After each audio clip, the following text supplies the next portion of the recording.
अभियान सञ्चालन गरिनेछ। माननीय सदस्यहरू, सरकारले उद्यमशीलता, रोजगारी र उत्पादन वृद्धि हुन्छ नेपालको समृद्धिको नीति लिइनेछ।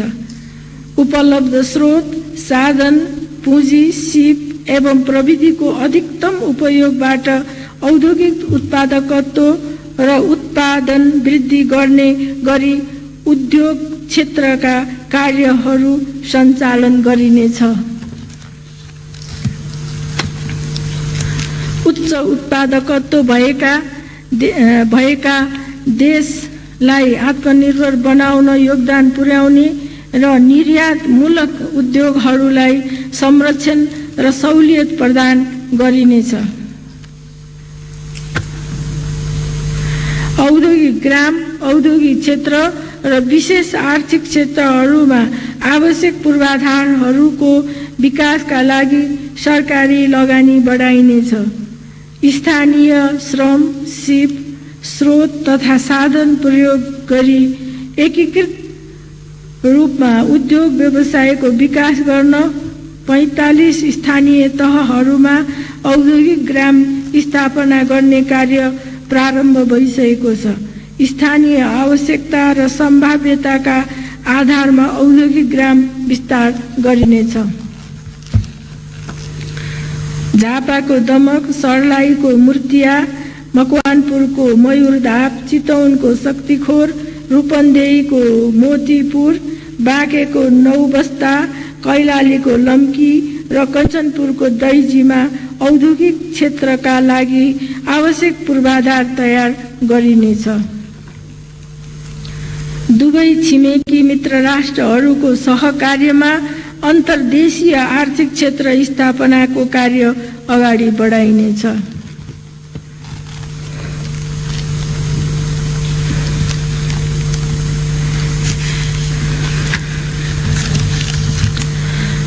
सरकारी स्वामित्वमा रहेका बन्द तथा रुग्ण उद्योग एवं संस्थानहरूलाई निजी क्षेत्र समेतको सहभागितामा उपयुक्त व्यवस्थापन विधि र प्रक्रियाबाट अधिकतम क्षमतामा पुनः सञ्चालन गरिनेछ। खाद्य, कृषि तथा वनजन्य वस्तुहरूको प्रशोधन, जनजीवनलाई सुचारू गर्न नहुने वस्तु, औषधि र स्वास्थ्य सामग्री एवं स्वदेशी कच्चा पदार्थ प्रयोग गरी उत्पादन गर्ने उद्योगहरूको स्थापना र विस्तारका लागि विशेष प्रोत्साहन गरिनेछ। उत्पादकत्व वृद्धि, औद्योगिक जनशक्तिको उत्पादन, सिप तथा क्षमता विकास र औद्योगिक व्यवसाय प्रवर्धनका लागि राष्ट्रिय उत्पादकत्व तथा आर्थिक विकास केन्द्र र औद्योगिक व्यवसाय विकास प्रतिष्ठानको पुनः संरचना गरी एकीकृत संस्थाको रूपमा सञ्चालन गरिनेछ। यस संस्थाले विश्वविद्यालयहरूसँग समेत सहकार्य गरी उत्पादकत्व तथा उत्पादनशीलता सम्बन्धी अध्ययन, अध्यापन, अनुसन्धान, सिपमूलक तालिम सञ्चालन एवं ज्ञानमा आधारित व्यवसाय प्रवर्धन गर्नेछ।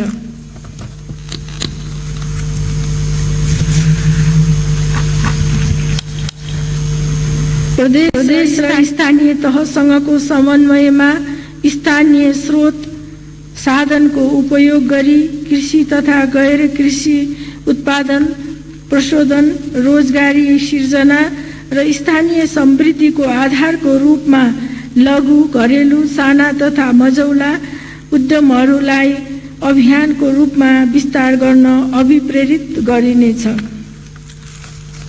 एकल बिन्दु सेवा केन्द्रले स्वदेशी तथा विदेशी लगानीकर्तालाई आवश्यक सबै सेवाहरू एकै थलोबाट उपलब्ध गराउन सुरु गरेको छ। यस केन्द्रलाई आवश्यक अधिकार उपलब्ध गराइनेछ। यस केन्द्रको कार्यप्रणालीलाई पूर्णतः सूचना प्रविधिमा आधारित बनाइनेछ। कम्पनी प्रशासनको कार्य प्रक्रियालाई विकेन्द्रित, सूचना प्रविधिमा आधारित र स्वचालित बनाई कम्पनी दर्ता, नवीकरण वा खारेजी प्रक्रिया सहज र छिटो छरितो बनाइनेछ। गुणस्तर निर्धारण गर्ने संस्थागत क्षमता वृद्धि गरी नेपाली उत्पादन र आयातित वस्तु र सेवाको गुणस्तर निर्धारण गरिनेछ। नेपाल गुणस्तर प्रमाण चिन्ह प्रदान गर्ने कार्य विस्तार गरिनेछ।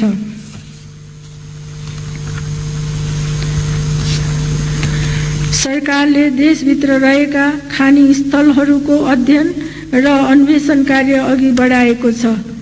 नवलपरासीमा धौवादी फलाम कम्पनी स्थापना भएको छ। व्यावसायिक फलाम उत्पादनका लागि फलामको परीक्षण कार्य सम्पन्न भएको छ। आगामी आर्थिक वर्षमा आवश्यक पूर्वाधार निर्माण तथा मेसिनरी जडान गरी धौवादी फलाम कम्पनीबाट उत्पादन सुरु गरिनेछ।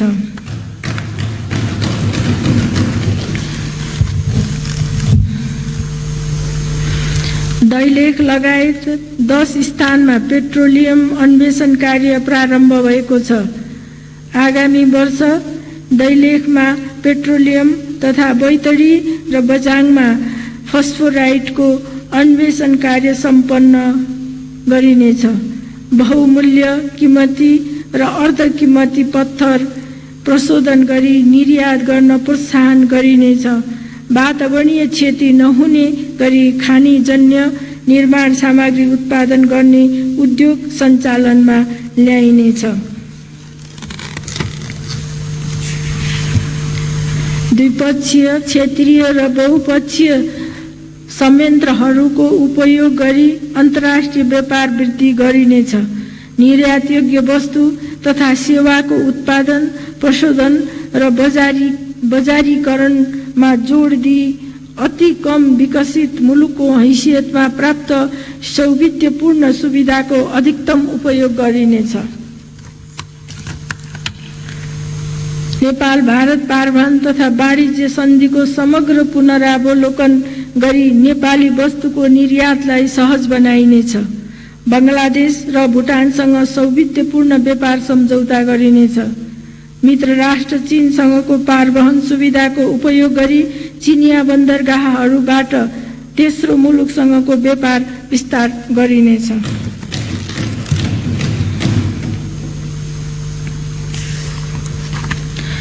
व्यापार पूर्वाधारको विकास र विस्तार गरी अन्तर्राष्ट्रिय व्यापार लागत कम गरिनेछ।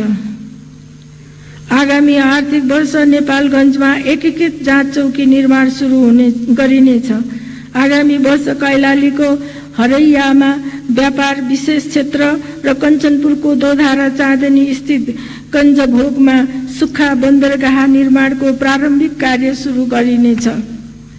हुम्लाको यारी, मुस्ताङको कोरला, सङ्खुवासभाको किमाथाङका तथा ताप्लेजुङको ओलाङचुङ गोलामा व्यापार पूर्वाधारको सम्भाव्यता अध्ययन र विकास गरिनेछ। चीनका 4वटा सामुद्रिक र 3वटा स्थल बन्दरगाह नेपालको अन्तर्राष्ट्रिय व्यापारका लागि उपलब्ध भएका छन्। आगामी वर्ष बन्दरगाह सञ्चालन र व्यवस्थापन सम्बन्धी आवश्यक कानुनी व्यवस्था गरिनेछ। काठमाडौँको चोभारमा निर्माणाधीन सुक्खा बन्दरगाह 2 वर्षभित्र सञ्चालनमा ल्याइनेछ। रसुवाको टिमुरेमा यसै वर्ष निर्माण सुरु भएको सुक्खा बन्दरगाहको निर्माण कार्य 1 वर्षभित्र सम्पन्न गरिनेछ।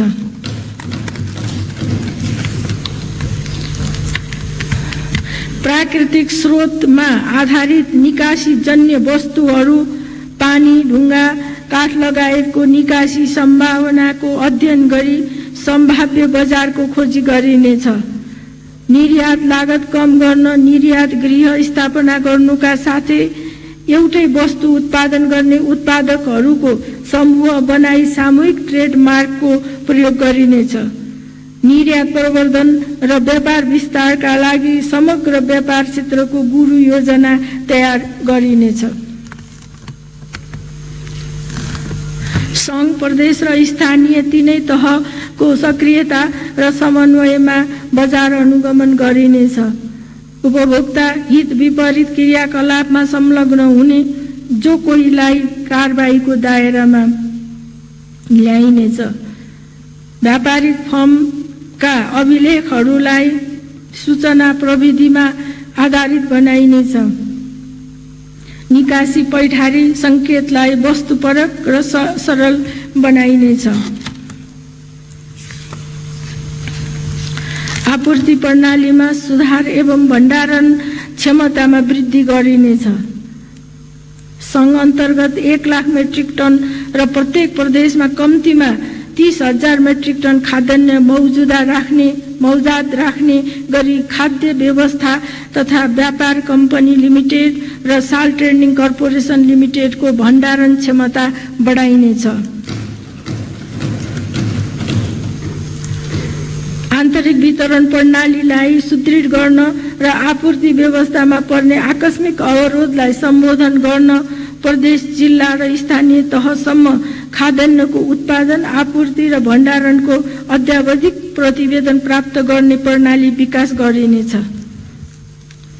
उपभोग्य खाद्य वस्तुको आन्तरिक वितरण प्रणालीमा सुदृढीकरण र खाद्य उपभोग प्रवृत्तिमा परिवर्तन गरी खाद्यान्नको आयात प्रतिस्थापन गरिनेछ। कृषि उत्पादनको बजार सुनिश्चित गर्न निजी क्षेत्र समेतको सहभागितामा सार्वजनिक गोदामहरू निर्माण गरी खाद्यान्न बैंकको रूपमा विकास गरिनेछ। भारतको मोतिहारीदेखि बाराको अमलेखगञ्जसम्म पेट्रोलियम पाइपलाइन सञ्चालनमा आएको छ। यसबाट पेट्रोलियम पदार्थको ढुवानी सहज भई लागत कम हुनुका साथै वातावरणीय स्वच्छता प्रवर्धन गर्न सहयोग पुगेको छ। अमलेखगञ्जदेखि चितवनको लोथरसम्म पेट्रोलियम पाइपलाइन विस्तार गरिनेछ। भारतको सिलिगुडीदेखि झापाको 4 आलीसम्म पेट्रोलियम पाइपलाइनको अध्ययन सम्पन्न गरी निर्माण प्रक्रिया अगाडि बढाइनेछ। चितवन, झापा र सर्लाहीमा पेट्रोलियम पदार्थ भण्डारण गृहको निर्माण कार्य प्रारम्भ गरिनेछ। झापा र धनुषामा ग्यास बोटलिङ प्लान्ट निर्माण कार्य अगाडि बढाइनेछ। माननीय सदस्यहरू, लगातार 2 वर्ष पर्यटक आवागमन संख्या 11 लाख नागेको छ। सन् 2020 मा 20 लाख पर्यटक भित्र्याउने लक्ष्यका साथ सुरु गरिएको नेपाल भ्रमण वर्ष कोभिड-19 का कारण स्थगित गर्न बाध्य हुनु परेको छ। यसकारण यस सरकारले पर्यटन क्षेत्रमा कोभिड-19 ले पारेको प्रभाव र बाह्य कारण समेतले पार्ने प्रभावको अध्ययन गरी पुनरुत्थान लगायत दिगो पर्यटनका कार्यक्रम कार्यान्वयन गर्नेछ। 40 वर्षपछि त्रिभुवन अन्तर्राष्ट्रिय विमानस्थलको धावन मार्ग पुनर्निर्माण गरिएको छ। आगामी वर्ष यस विमानस्थललाई पूर्णतः बुटिक विमानस्थलमा रूपान्तरण गरिनेछ। गौतम बुद्ध अन्तर्राष्ट्रिय विमानस्थल आगामी आर्थिक वर्षदेखि सञ्चालनमा ल्याइनेछ। पोखरा क्षेत्रीय अन्तर्राष्ट्रिय विमानस्थलको निर्माण कार्य आगामी आर्थिक वर्षभित्र सम्पन्न गरी सञ्चालनको पूर्व तयारी गरिनेछ। निजगढ अन्तर्राष्ट्रिय विमानस्थलको निर्माण कार्य प्रारम्भ गरिनेछ।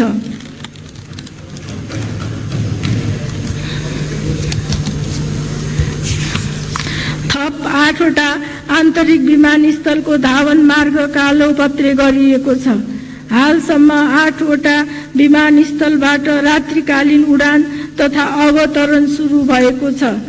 आगामी आर्थिक वर्ष थप 2 वटा आन्तरिक विमानस्थलको निर्माण सम्पन्न गरिनेछ। 3 वटा विमानस्थलको धावन मार्ग कालोपत्रे गरिनेछ। तेह्रथुमको चुवानडाँडा र काभ्रे पलाञ्चोकको उपयुक्त स्थानमा आन्तरिक विमानस्थल निर्माण कार्य अघि बढाइनेछ। सम्भाव्य पहाडी र हिमाली क्षेत्रमा अत्याधुनिक सुविधा सहितका हिल स्टेशन र पर्यटकीय सेवा सुविधा भएका होटल तथा रिसोर्टका पूर्वाधार विकास गर्न प्रोत्साहित गरिनेछ। पर्यटकीय होटल तथा रिसोर्टहरूसँग अग्र सम्बन्ध विकास गर्ने गरी स्थानीय स्तरमा अर्गानिक कृषि उत्पादनका ठूला फार्म सञ्चालनमा ल्याउन प्रोत्साहन गरिनेछ। हवाई उड्डयन क्षेत्रमा नियामक र सेवा प्रदायक कार्यका लागि छुट्टा छुट्टै संस्थागत व्यवस्था गरी कार्यान्वयनमा ल्याइनेछ। लुम्बिनीमा निर्माणाधीन 5000 व्यक्ति क्षमताको ध्यान केन्द्र तथा सभा हलको निर्माण सम्पन्न गरी सञ्चालन गरिनेछ। लुम्बिनी क्षेत्र विस्तार गर्न बृहत्तर लुम्बिनी अवधारणा कार्यान्वयनमा ल्याइनेछ। राम ग्राम गुरु योजना कार्यान्वयन गरिनेछ। तिलौराकोटलाई विश्व सम्पदा सूचीमा राख्ने प्रक्रिया अघि बढाइनेछ।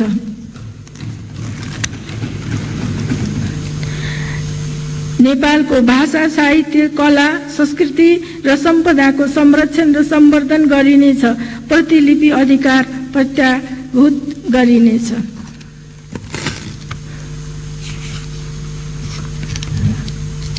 माननीय सदस्यहरू, कुल 91% नेपालीलाई आधारभूत स्तरको खानेपानी सुविधा पुर्याइएको छ।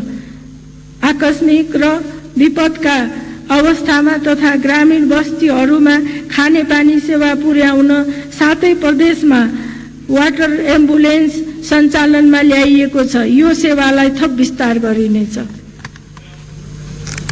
आगामी आर्थिक वर्षमा 94% जनसङ्ख्यालाई आधारभूत स्तरको खानेपानी सेवा उपलब्ध गराइनेछ। आगामी 3 वर्षभित्र सङ्घ प्रदेश र स्थानीय तहको सहलगानीमा सबै घरमा खानेपानी सुविधा पुर्याइनेछ।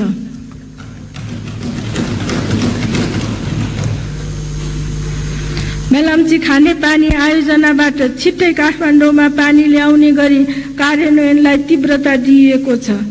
आगामी आर्थिक वर्षभित्र यस आयोजनाको सम्पूर्ण निर्माण कार्य सम्पन्न गरिनेछ। ह्याङ्ग्री र लार्के खोलाबाट थप पानी उपलब्ध हुने गरी आयोजनाको दोस्रो चरणको निर्माण कार्य सुरु गरिनेछ।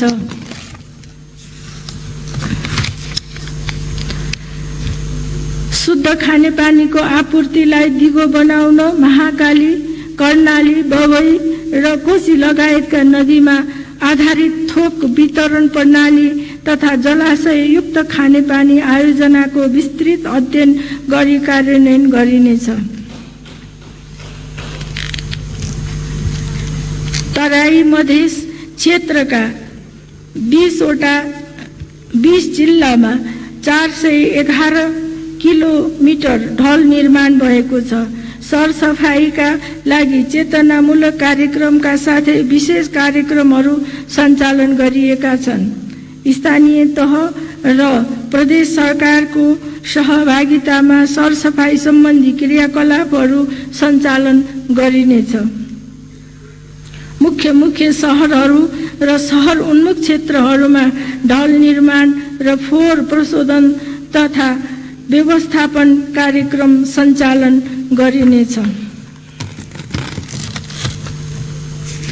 माननीय सदस्यहरू, यस सरकारले भौतिक पूर्वाधारको विकासलाई उच्च प्राथमिकता दिएको छ। नागरिकको जीवनयापनलाई सहज बनाउने, कृषि उद्योग लगायतका उत्पादन क्षेत्रका लागि आधार निर्माण गर्ने, रोजगारी प्रवर्धन गर्ने र उच्च आर्थिक वृद्धिमा योगदान पुर्याउने गरी सडक, ऊर्जा, सिँचाइ र शहरी पूर्वाधारहरूको विकास गरिनेछ। अत्यावश्यक पूर्वाधारको अभाव रहेका स्थानहरूमा नयाँ पूर्वाधार निर्माण गरिनेछ। विद्यमान पूर्वाधारहरूको क्षमता विस्तार, गुणस्तर सुधार, स्तर वृद्धि एवं समयानुकूल मर्मत सम्हार गरिनेछ।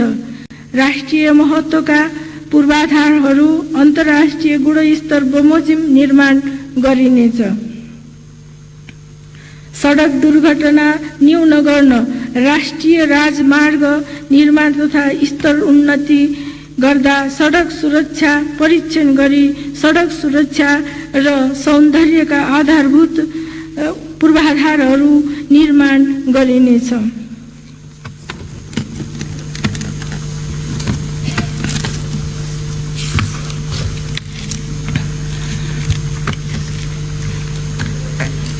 यस सरकारले कार्यभार सम्हालेपछि 3663 किलोमिटर सडक कालोपत्रे भएको छ। देशभर 325 सडक पुल निर्माण भएका छन्। आगामी आर्थिक वर्षमा 300 सडक पुलको निर्माण सम्पन्न गरिनेछ। सडक कालोपत्रे गर्ने कार्यलाई तीव्रता दिइनेछ। मदन भण्डारी राजमार्गलाई 5 वर्षभित्र सम्पन्न गर्ने गरी आगामी आर्थिक वर्ष 155 किलोमिटर सडक कालोपत्रे गर्नुका साथै झापा धरान खण्डमा पुल तथा सडक निर्माण कार्य थालिनेछ। पूर्व पश्चिम राजमार्ग अन्तर्गतको नारायण घाट बुटवल खण्डलाई 4 लेनमा विस्तार गर्ने कार्य सुरु भएको छ।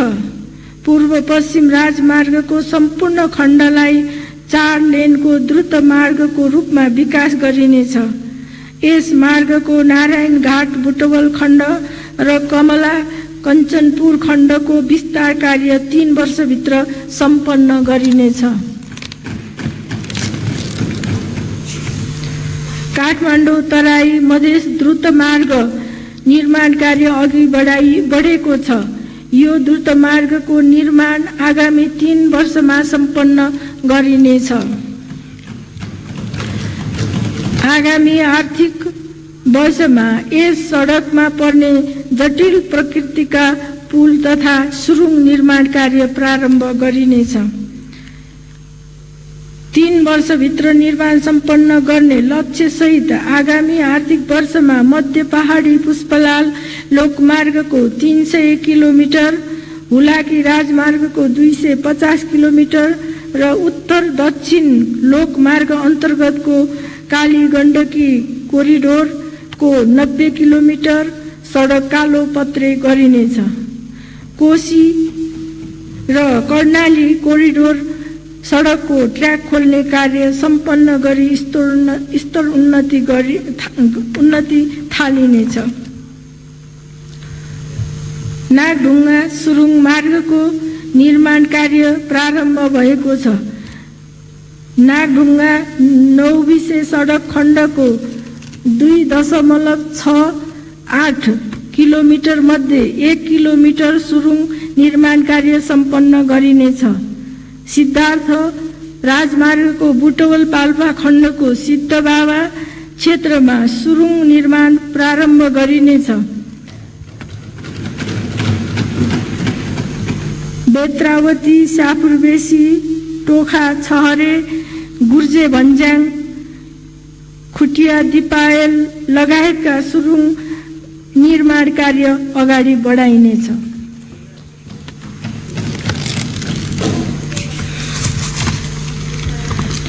गल्छी त्रिशुली मैलुङ सडक खण्डको स्तरोन्नति सम्पन्न गरी मैलुङ सापुरबेसी रसुवागढी सडक खण्डको स्तरोन्नति कार्य सुरु गरिनेछ। यसै आर्थिक वर्षभित्र भारतको जयनगरदेखि बिजलपुरासम्म रेल सञ्चालन हुने गरी काम भइरहेको छ। पूर्व पश्चिम विद्युतीय रेलमार्ग निर्माण सम्बन्धी विस्तृत आयोजना प्रतिवेदन तयार भएको छ। काठमाडौँ पोखरा लुम्बिनी काठमाडौँ मेट्रो भारतीय सीमाबाट नेपालका महत्त्वपूर्ण औद्योगिक तथा व्यापारिक क्षेत्र जोड्ने तथा चीन र भारतबाट काठमाडौँ जोड्ने रेलमार्ग निर्माण कार्यको प्रारम्भिक अध्ययन सम्पन्न भएको छ। आगामी आर्थिक वर्षमा रसुवागढी काठमाडौँ रेलमार्ग र वीरगञ्ज काठमाडौँ रेलमार्ग निर्माणको प्रारम्भिक कार्य सुरु गरिनेछ।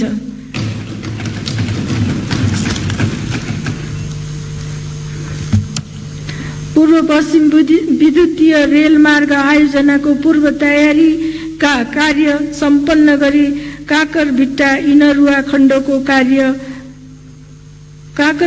इनरुवा खण्डको निर्माण प्रारम्भ गरिनेछ।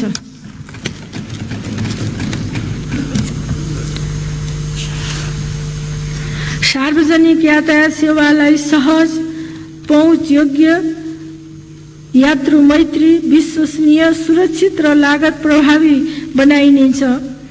विद्युतीय यातायात प्रणालीलाई प्रोत्साहन गरिनेछ। सार्वजनिक यातायात प्राधिकरण स्थापना गरी यातायात प्रणालीको व्यवस्थापन र नियमनलाई प्रभावकारी बनाइनेछ।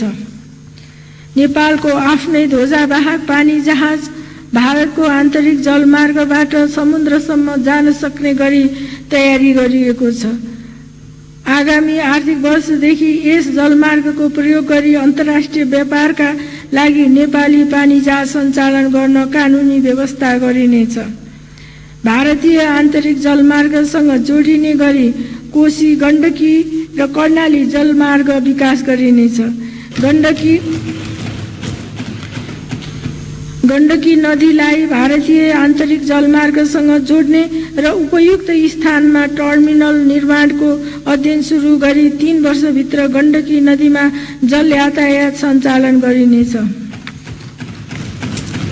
स्थानीय पूर्वाधार निर्माणको गुरु योजना तयार गरी कार्यान्वयन गरिनेछ। प्रदेश राजधानीसँग स्थानीय तहको केन्द्र जोड्ने सडक निर्माण कार्यलाई तीव्रता दिइनेछ। माननीय सदस्यहरू,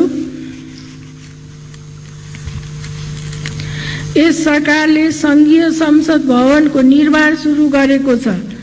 यस भवनको निर्माण कार्य आगामी 3 वर्षमा सम्पन्न हुनेछ।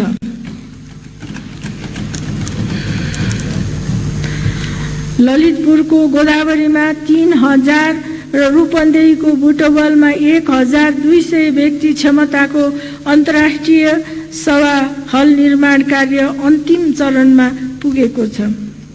आगामी आर्थिक वर्ष यी सभा हलहरू सञ्चालनमा आउनेछन्। भक्तपुरको सानो ठिमीमा 5000 क्षमताको स्थायी आधुनिक सभा हल निर्माण कार्य प्रारम्भ गरिनेछ।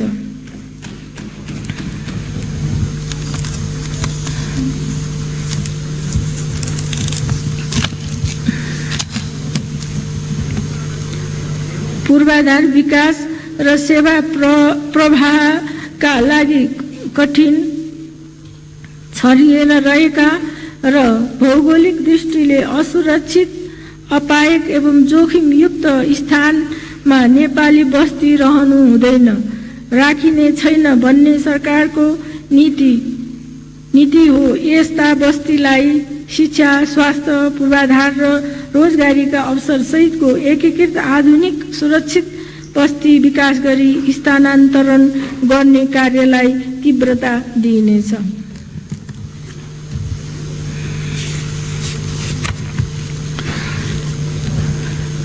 अति विपन्न, लोपोन्मुख र अति सीमान्तकृत जाति समुदाय र शहरी गरिबका लागि सुरक्षित, किफायती र वातावरण मैत्री आवास उपलब्ध गराउन सुरक्षित नागरिक आवास कार्यक्रमलाई सबै जिल्लामा विस्तार गरिनेछ।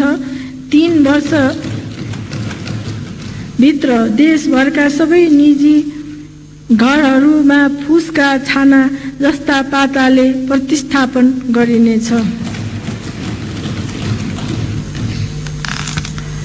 काठमाडौँ उपत्यकाभित्र 4वटा आधुनिक उपशहर विकास गर्ने कार्य सुरु गरिनेछ। उपत्यकासँग जोडिएका उपयुक्त स्थानमा प्राथमिकताका साथ व्यवस्थित शहरीकरणको पूर्वाधार निर्माण गरिनेछ। शहरी सेवा सुविधालाई एकीकृत तथा व्यवस्थित गर्ने गरी शहरी सडक निर्माण गरिनेछ।